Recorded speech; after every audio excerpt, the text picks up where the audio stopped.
Welcome, Badass Manifester. I am so glad you are here. I'm your host and head coach, Ashley Gordon, master mindset and manifestation biz expert, founder of the quantum coaching certification, and multiple six-figure entrepreneur obsessed with empowering you to create quantum leaps in your energy, your life, and your business. This is the show to help you make magic your everyday normal, where the ripple effect is real and the guest experts are world class. My mission is to power your conscious and subconscious mind with manifestation teachings, business tools, and coaching techniques to put your potential into action. Consider this your weekly up level. Are you ready for quantum transformation? Let's do this. All right, everyone, welcome back to another episode of Badass Manifester podcast. I'm super pumped. We have someone really cool on for today. Her name is Danielle Joy, and she is a holistic psychotherapist, and she focuses on the mind-body connection, which is obviously very important. She's been in the field for over 15 years, and during COVID, she decided to open up her own private practice, and she is really helping her clients combine talk therapy and principles that also integrate the body, which is so important because the body stores so many memories and emotions and feelings that impact our nervous system responses and all the things. So she's here to just shed some light on some of her practices and how she has really manifested this amazing practice and therapeutic process that she does with her clients and gets amazing results with. So I'm really excited to have you. Welcome to the podcast. Thank you so much for having me. I'm really happy to be here. I love talking about manifestation and therapy, my two favorite topics. So this is exciting. Amazing. Amazing. So you've been a therapist for a long time, and I'm curious, not so much like what got you started, but I'm sure your practice has shifted a lot over the years. And like, what would you say has been the biggest shift that has made the biggest impact with your clients? Yeah. So, I mean, as far as manifesting is concerned, I've always been a manifester. I started my journey with manifestation, I guess, back in 2006 with the book, The Secret. It was the first kind of introduction into law of attraction and manifestation. And, I was at the time trying to manifest a job. I was right out of college, and I was in, the human services profession. And so I was kind of going through the process or, the motions of kind of changing my mindset and working towards, positivity, which was a big takeaway from the book, I think, and really trying to kind of work through some of my own stuff. And, one of the big pieces, though, that I think was really kind of instrumental in shifting my perspective a little bit was, the action steps. I think, coming out of reading the book, I didn't really get that part of it. I thought, I can just kind of put wishes out into the world and be really super positive and it will happen, So that was definitely kind of like a turning point for me, was learning that I had to kind of take some of these action steps towards making my dreams happen for me. And so I had gotten my first job in, I was waiting tables. It was not exactly the job I wanted, right after college. And it kind of lined me up, though, with an opportunity. I was, waiting tables, bartending, talking to customers. And if I hadn't kind of taken that little small step of action to talk about what I really wanted to be doing, it wouldn't have led me to my first kind of job in the field. So that's kind of how I got started, with manifestation and my career. And then I kind of carried that out throughout my life. I worked in different private practices. I had always thought I was going to have my own practice. It was always kind of like this drive that I had. But I thought later in life. I was always kind of like, I'm going to have my kids, I'm going to do, my family thing. My job kind of comes second. And then during COVID, there was kind of, you talk about a shift. That was definitely kind of like an eye-opening experience. I had to become virtual. I had to kind of shift to, working out of my house. And I took that opportunity to really think about what I wanted to do long term, and kind of jumped into opening my own practice, during kind of a hectic time where it seemed like there was more need, than ever.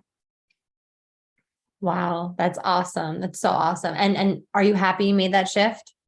Oh, absolutely. I mean, it was the best decision, I think. I always had this like entrepreneurial spirit behind me. And, in my profession, there's kind of this stigma, that you're supposed to kind of be either helping people or making money. And they're really, you can't really do one without the other. And so that was always something I had a little bit of shame around, I think, Mhm. that I could be working in a profession where I'm doing some good work here, but also making a decent living. And so, when I was able to really kind of see that, no, wait, if I have this ability to have a bigger platform to help more people, to have a Yeah, practice that can have farther of a reach, I mean, how wonderful is that? So I kind of shifted my perspective on that, and was able to really, you know, um, pursue what I had always wanted to do. So it worked out. Yeah. that's so awesome. So inspiring. And so, like, tell me a little bit about holistic psychotherapy. Like, obviously, I believe in the mind body connection. And I believe that, it is a holistic view or like a holistic approach to what makes us, healthy and strong and all of that. And I'm just curious, like, how that have you always had the holistic approach, or is that something that's like newer? And like, how do you work with your clients in that way? Sure, sure. So I think that it's become a little bit more popular recently, holistic psychotherapy. I've always been someone that, valued the mind body connection. I had done yoga for years. I have run regularly. I'm doing a Disney marathon coming up. I'm really excited Cool. about. So yeah, so I've always kind of incorporated, the mind and body. And I really felt like in my own personal life, it was so instrumental, in my own mental health. So that has always been kind of a practice that I've taken in. But I think, over recent years, I've definitely kind of dived into it a little bit more. And I think, the key piece here is that if you're, working on one and not the other, you're really not treating the whole person. Yeah. I see a lot of like memes and things around, the gym is my self-care, or the gym is my therapy kind of thing. And I'm all for that. I think that the gym is excellent. It's a great way to, you know, burn off stress and anxiety and all that good stuff, but you have to work on the mind too.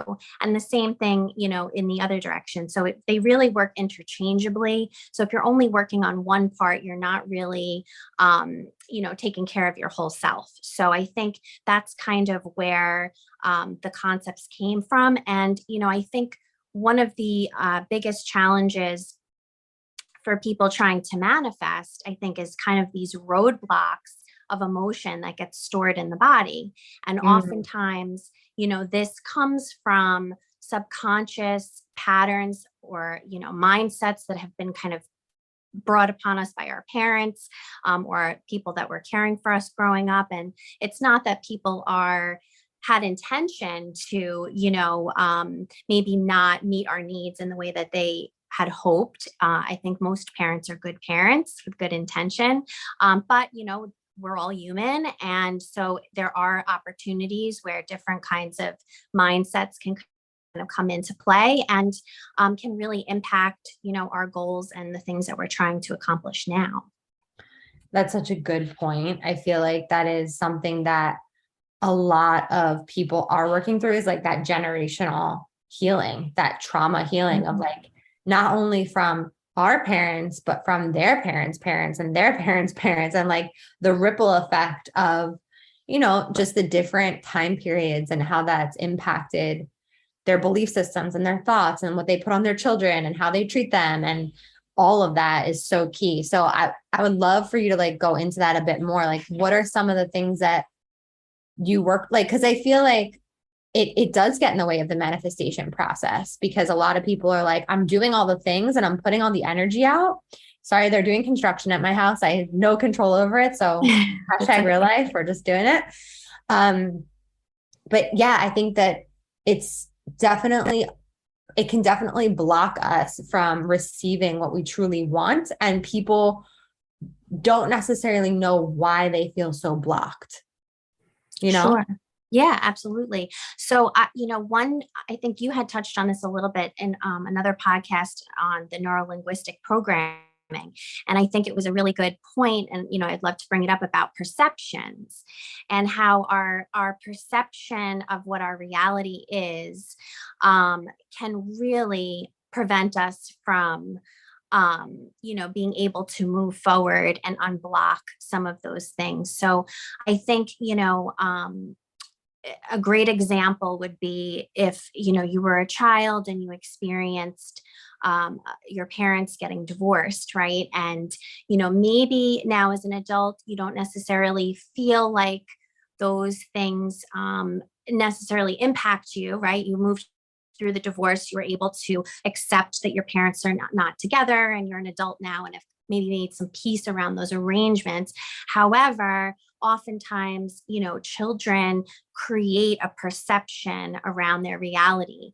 And so if you're, 13-year-old you is coping with a divorce, your perception of what you think relationships look like at 13 may not necessarily have been what happened, may have kind of created scenarios within your own little 13-year-old mind of what you think relationships look like, being scary, being, anxiety provoking, maybe stressful, right? And so, you can kind of understand that these are the scenarios and you've developed some acceptance around it. But then as you become an adult and you find yourself in relationships where you keep finding yourself with the same type of person, right, that doesn't necessarily you're not manifesting the person you want. You keep seeing the same types of personality traits, the same kinds of people, and it's leading you down that path of not finding the right person. And you're saying, well, I keep manifesting and doing all the journaling and I'm vision boarding and I'm,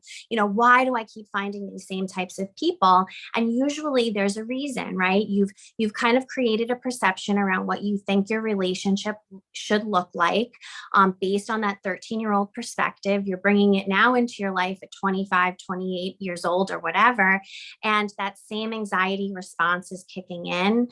You're kind of, looking at relationships in that with that same perception or that same viewpoint. So in sessions, we talk about that. We talk about kind of going back to that 13-year-old self and trying to kind of get an idea of what some of those perceptions of relationships looked like to you, and then working towards kind of unblocking some of those areas where they've maybe potentially been blocked for you. Wow. I think that's such a beautiful example of just how it happens and how it shows up. And I'm wondering, because from my experience of working with clients, like helping them connect the dots a lot of times to like, oh, okay, whoa, I didn't know that my parents' divorce at that age was impacting my relationships now. Do you find, I'm just curious, do you find that awareness alone is sometimes enough to like break the pattern? I think that it's a little bit of work. I think definitely, I think the self-awareness to that is the first step towards healing for sure. When we talk about trauma, and I use the word trauma kind of in the sense of being big events and little events in your life. I don't know if you've talked a little bit about that, but where trauma doesn't necessarily have to be a catastrophic event. Of course, it can be, but it can also kind of be an accumulation of smaller events that had, an inability for you to cope with them. So the body tends to store that information. So when children have, anxiety provoking situations in their life, and then they have another one, and then they have another one, and then they have to adjust to something different or a change in the environment or whatever it is, our body stores and logs that. And so then when you enter into your adult relationships, naturally, and I'm using relationships as an example, but naturally you're going to kind of bring some of those same anxieties, fears, worries right off the bat, right? And So, sometimes people describe this as a feeling of like butterflies, where they think it's a good butterflies feeling, but ultimately underneath it, it's usually anxiety. And that's where you're feeling those twists and turns in your stomach, not necessarily because, this is the best relationship ever. It's kind of like your little red flags are going off, but you're thinking it's something that you want when it really isn't necessarily. So we try to really connect with that anxiety response and work towards kind of breathing through those emotions. And a lot of this is a practice though, because Sure. if you've had 20 years of programmed responses, now you're working towards kind of unwiring that a little bit. And that's going to take time and practice that we kind of reinforce in therapy and then hopefully carry it out into your day to day. Yeah, that's such a good point. It's a moment by moment practice for when those situations are triggered. Like, would you say that that's almost a trauma response that's being triggered? The anxiety? Yeah, absolutely. Absolutely. Yeah, for sure. And it's interesting because I feel like a lot of like awareness is the key, but a lot of people, they just consider themselves anxious and they have no idea why. Mm-hmm. And Right. they're like, just like, this is just who I am. I'm just an anxious person. But actually there's like you said, there's like that.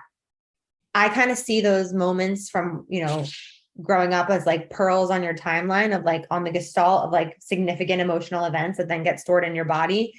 And people just don't realize that that's actually what's happening. And I know in that podcast, I talked about like the subconscious mind and how the subconscious mind, it stores and represses everything and then brings them up for resolution. So it's almost like when we manifest those partners that we think are the right ones, or we hope that they're the right ones, and then they're not, as the example continues on, it's like, you know, would you say that that's a way for you, like your subconscious mind bringing that up for resolution?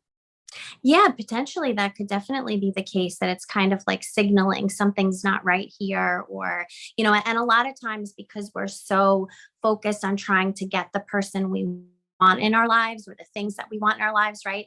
When those signals come up, we tend to kind of push them away or conform them to what we want them to be, right? Like, oh, well, Right. maybe I misinterpreted that. Maybe I should give them a second chance, or maybe I'm not being, maybe that's me on me this time, right? When naturally, if there's certain things within your value system that you've written down on paper, you want to manifest this person that's this way, practices this religion, has this kind of bank account, whatever the things are on your list. And then as you go down the list, you're like, oh, I'm going to compromise that a little bit. Well, he didn't make as much money. Okay, that's fine. Oh, well, you know what? Maybe we could work out the religion thing. Oh, maybe, and you kind of find ways to kind of conform the person to the list rather than really sticking to, okay, this is what I said I wanted in my life. And if these people are not reflecting that back, then, maybe that's where I need to have a moment of awareness there to say, this is not really what I'm truly looking for. It doesn't mean they're a bad person.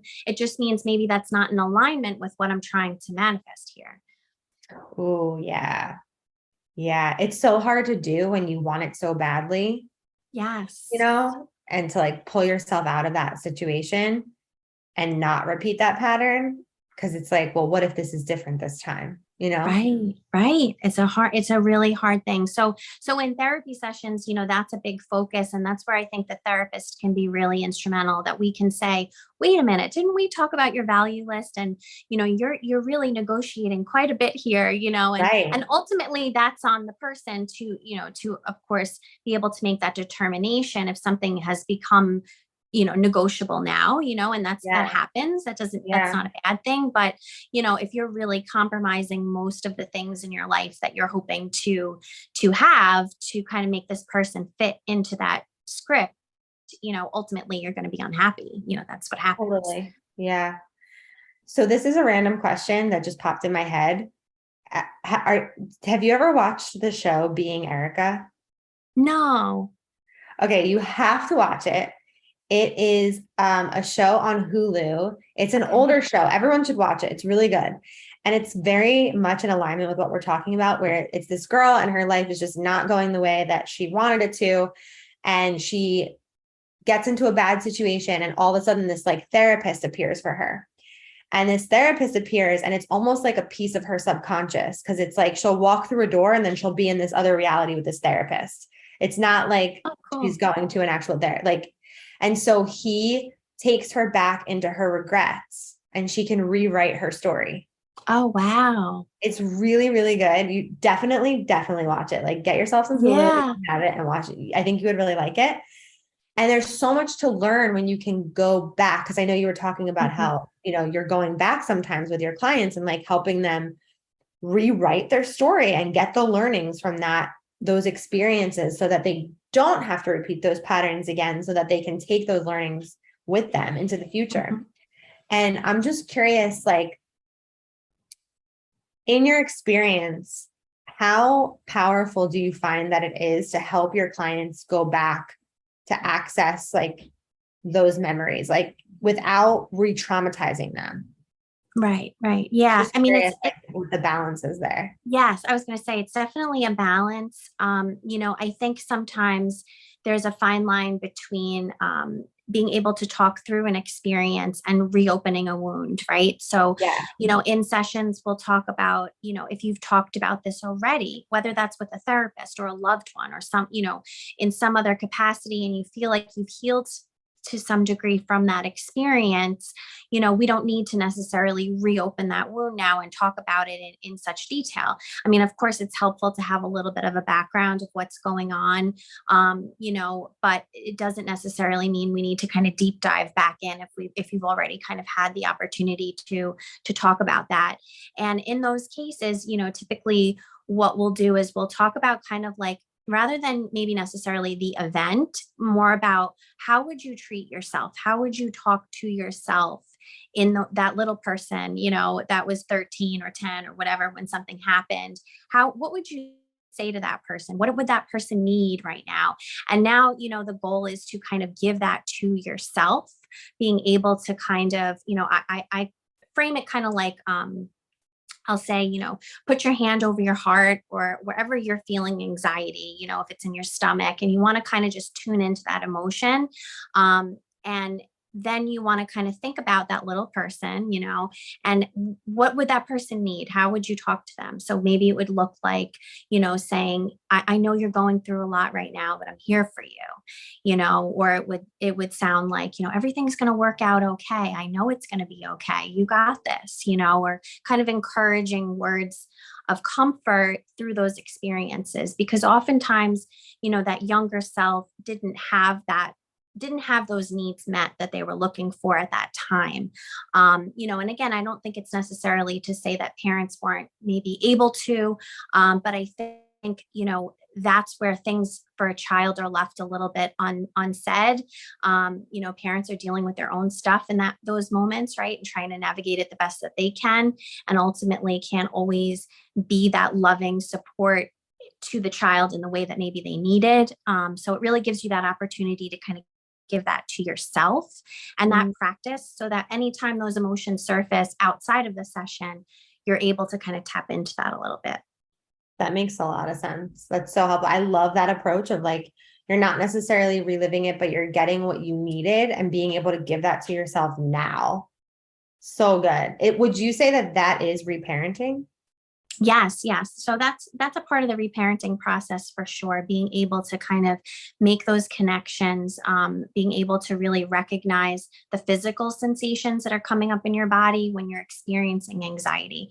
So oftentimes, when we're talking about, therapy, we're thinking about the mind all the time, right? How the mind is processing these thoughts, the feelings that are coming out of it, right? And of course, that's a huge piece to the process here, but really also being able to connect those physical sensations that are surfacing within the body, whether that's tension, stomach ache, exhaustion. Yeah.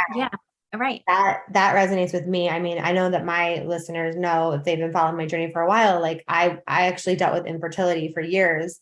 Okay. And a big piece of it was like this backache that I had forever.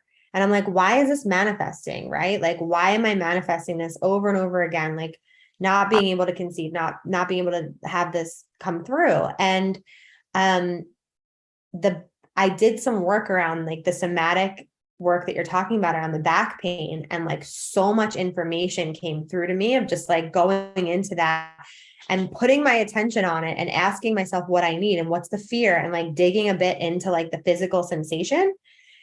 And it was all about like this deep unworthiness, but it was like through my lineage of like my mom feeling unworthy of love and her mom feeling unworthy of love and it was just like this ripple. And I mean, I definitely feel like healing that contributed to getting pregnant 100%. So it's like sometimes we have to go back and literally in my back, it's just interesting, but like to be able to move forward.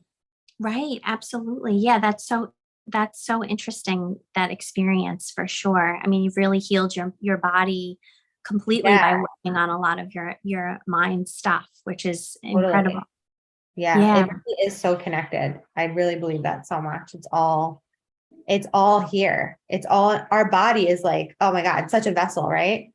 Yes, yes. And that, those symptoms that we often kind of just shrug off as being, oh, well, that's just, I'm always tired. I'm always achy. I always feel that, usually sure, that might be a piece of it, but ultimately, a lot of times there's other symptoms that are going on in the mind that are creating those alarm systems in the body, those alert signals of something else is going on here, for sure.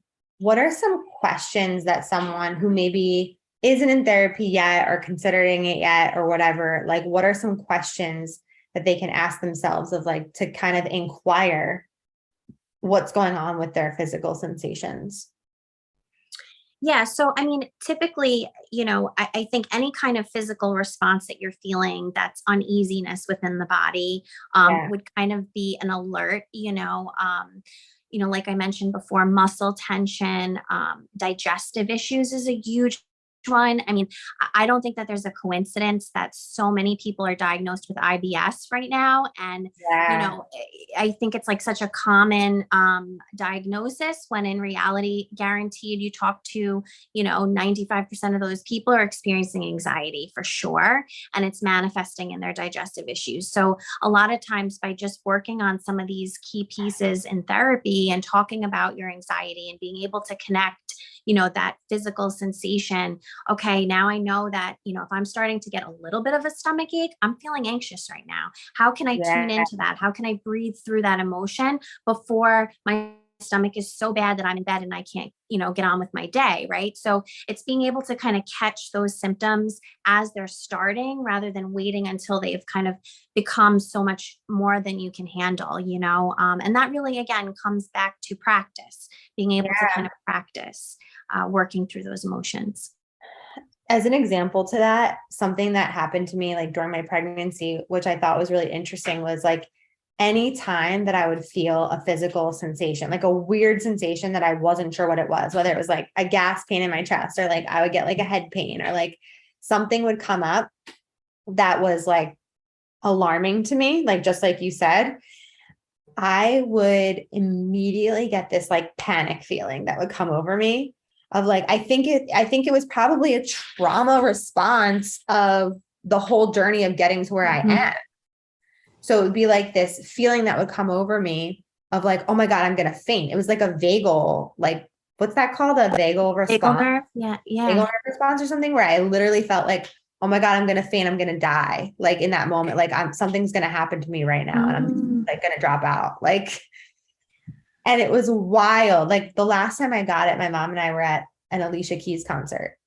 And the concert just like, we were waiting for her to come on for like an hour. And it happened in the waiting period.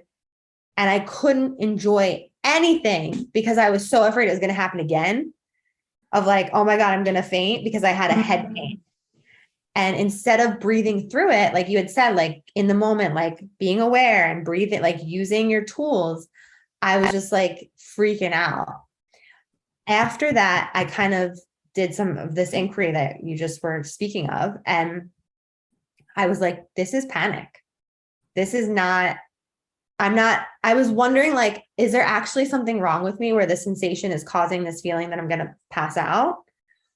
Or is it like the panic was so fast that it made me feel like I was going to pass out?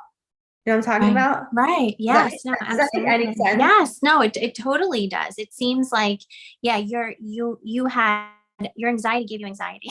I think that's what, that's what Totally. tends to happen where it's like you have this moment of kind of like, maybe some anxiety was already there, a little hyped up from the concert, ready to like, maybe a mix of excitement with worry, and then, your anxiety kind of manifested, gave you that feeling of panic.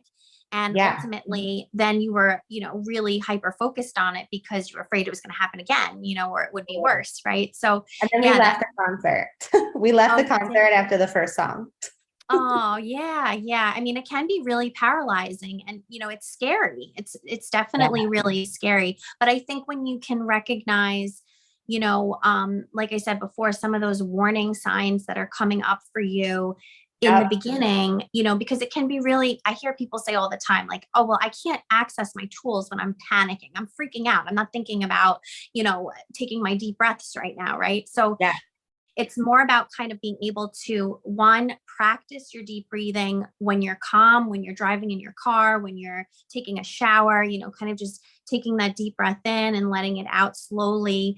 While you're doing kind of normal activities, you'll be Yeah. much more likely to access that breath when you're in a panic state. And then the other part is, again, trying to get ahead of it, trying to tap into your anxiety. Those initial sensations come up for you. I need to do my breaths now. I need to take a Right. walk and get away from the situation, having that accessibility to those things. That's what it was for me. It was like after that experience, I was like, okay, I'm not feeling faint because there's actually something wrong with me. Like there's actually nothing wrong here. It's just I'm feeling a sensation and it's causing this panic feeling. So when I feel the sensation now, I just start breathing because that's it. It's like finding that space between Yes. the sensation and the panic, you know? Absolutely. Yeah, I think that's key. And that's hard. That's hard to It always is. gauge. I think it really comes back to practice, being able to, say to yourself, oh, I'm feeling that stomach pain or I'm feeling that tension. Something's coming up now. Like, what could it be? Almost being like able to be a little bit objective to your life, because a lot of times, you could say, well, I'm not really stressed. I don't really have, and then you start pulling back the layers and you're like, oh, wait a minute. I was a little worried about what happened this morning with my kid before school, or I was a little bit Yeah. concerned about that project that's due at work, and you kind of are able to connect the dots, or traveling, or whatever it Yeah. could be. We're so conditioned to like almost like accept the level of stress that we have in our life, and we don't Yeah. realize the impact that it has on us until it shows up like something like that, like you're saying, like this feeling bubbling up in your body. Right. Yeah. Right. Yeah. Good Which is, would bring me to another point of reparenting, which is self-care. Mm-hmm. That's a huge piece to working towards reparenting. A lot of times maybe we didn't have that modeled for us, whether your parents were people that were kind of, excessively working all the time, or, really kind of saw self-care as selfish, or if you've kind of made that assumption that self-care is selfish, where you're kind of just prioritizing your own needs and not caring about anybody else. And it really couldn't be quite the opposite. Self-care is really this opportunity to be able to take care of yourself so you can be 100 times better to those you love, in the process, while loving yourself. So I think that that's another, area that a lot of people tend to kind of get a little bit misconstrued on, and when you're taking care of yourself, your anxiety is going to be less. Mm, We're not talking about, I mean, not to say that there's anything wrong with like mimosas on a Sunday with friends or anything like that, but ultimately, self-care should be more meaningful. It should yeah. be about, getting your meditation in. It should be about nutrition. It should be about, therapy, Yeah. and all these areas where we're actually really enhancing our life and being able to kind of fill our cups so that we have more to give, ultimately. So true. And I loved what you said earlier about like doing it on the good days, like using your tools on the good days and not just like pulling them out when you need them. Like you need to be breathing and meditating, and not need to, but Mm-hmm. practicing your practices on when you feel good, so that it can kind of carry you through those times where, maybe you don't feel so good. I think it's so Definitely. important. Yeah. Yeah. Cool. So thank you so much for talking about this. I think it's really interesting to talk about this concept of reparenting and just bringing a more holistic approach to like the mind, body, soul connection and being more in tune with the body. Because I do feel like our answers lie in the body big time. And so do our manifestations. And I think like being able to manifest from your physical being is so key. Do you have any tools for like tips or tools for manifestation that work for you really well that have to do with like, obviously like the typical like like meditation and all that stuff, but is there anything like a little bit woo-woo that you do Oh, that yes. share with us? Of course. No, I love visualization process, the visualization process. I definitely practice it in my own life. I will sit there and kind of think in my head of exactly what I want situations to look like or how I want them to manifest and really try to feel them. I know through, law of attraction processes, they talk a lot about really trying to get crystal clear about what you want in your life and how you would feel, how would you act. So I've definitely been that person in my car, pretending I'm in the car that's the one I want, or even I remember before I was engaged, I would like hold my hand on the steering wheel and visualize the ring on my finger, like kind of going through these motions of as if this is mine. I had even gone as far as before we purchased our home, I was, I would drive past the house. I knew it was the house I wanted. And I would, not to be like a stalker, but I would be like sitting in front of the house, like, this is mine. I'm driving home from work. I totally did the same thing. And I took a picture of it and put it on my home screen. I'm like, this is my house. There you go. Right? No, yeah. But you know what? I feel like there's a lot to say about that because it really does get you in that frame of mind where you feel as if you're attaining it and then you end up bringing it into your life, and, I would take the long way home from work to this house that wasn't mine yet. And, and now it's where we live. So I feel like, it definitely can be really, really powerful to really practice, visualization and really trying to get in the feel for what it is that you want. I spend a lot of time journaling too. I think that that's a really powerful tool for manifestation and being able to, not only for things that I want in life, but really even for feelings and emotions. So I will talk about how I want, or journal out how I want to feel for the day. I found that to be really helpful. I want to go into my day with a calm mind, or I want to, let go of my anxiety around whatever's coming up that day, and those things have been really helpful too. That's so awesome. Such good tips. So I want to know what makes Danielle a badass manifester. I think it would be my determination. I feel like, I've always I put out there what I want and I affirm it. And,